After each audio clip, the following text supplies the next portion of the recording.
Libby Dean is live for us in the Tar Heel State ahead of Trump's visit this evening. Libby, good evening. The big story there, I imagine, has got to be the lieutenant governor who wants to be the governor. Mark Robinson, the story published about him and what he denies with it.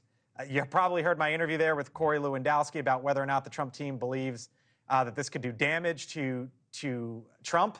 The sense that I got was they're not willing to talk about this publicly. I wonder what you're hearing on the ground there in North Carolina.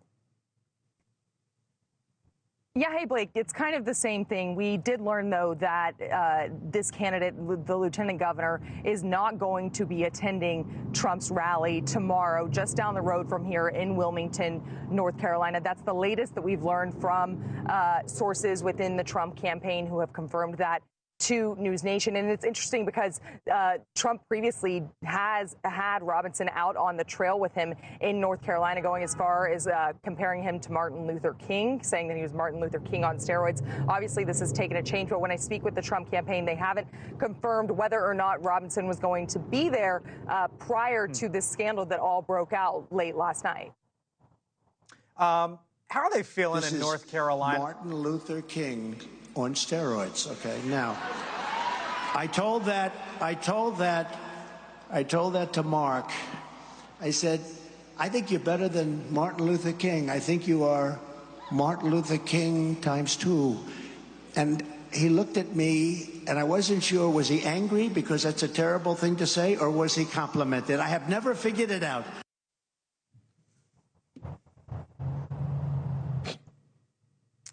Yeah, so that's obviously what they're going at. I wonder, Libby, what you're hearing on the ground there as it relates to really the state of the race.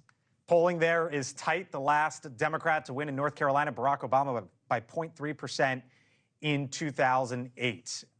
Are they comfortable right now, the Trump team in North Carolina? Where are they?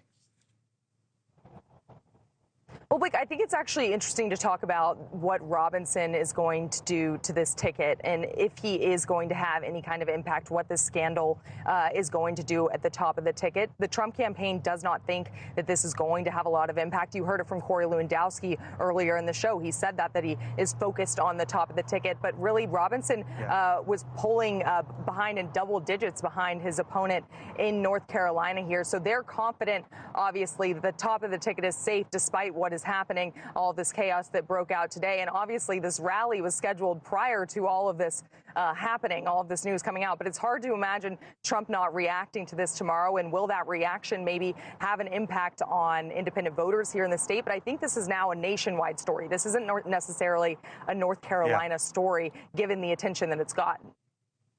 Libby Dean, live for us once again on the campaign trail. She covers Donald Trump all around the country. She is in North Carolina this evening. Libby, thank you so much. All right, so there is one comment, by the way, in particular from Vice President Harris from the Oprah Winfrey event that has made its way into the headlines. The Democratic nominee for president has made it known in recent weeks that she's a gun owner. And now she is saying she would have no problem firing if someone broke into her house. I'm a gun owner. Tim Walz is a gun. I did not know that. If somebody breaks in my house, they're getting shot. Yes, I hear that. I hear that. Probably should not have said that. Now, of course, that is, at least for the current moment, extremely unlikely. Thank you for watching, and make sure you go to joinnn.com to find NewsNation on your television provider. And don't forget to click the red subscribe button below to get more of NewsNation's fact-driven, unbiased coverage.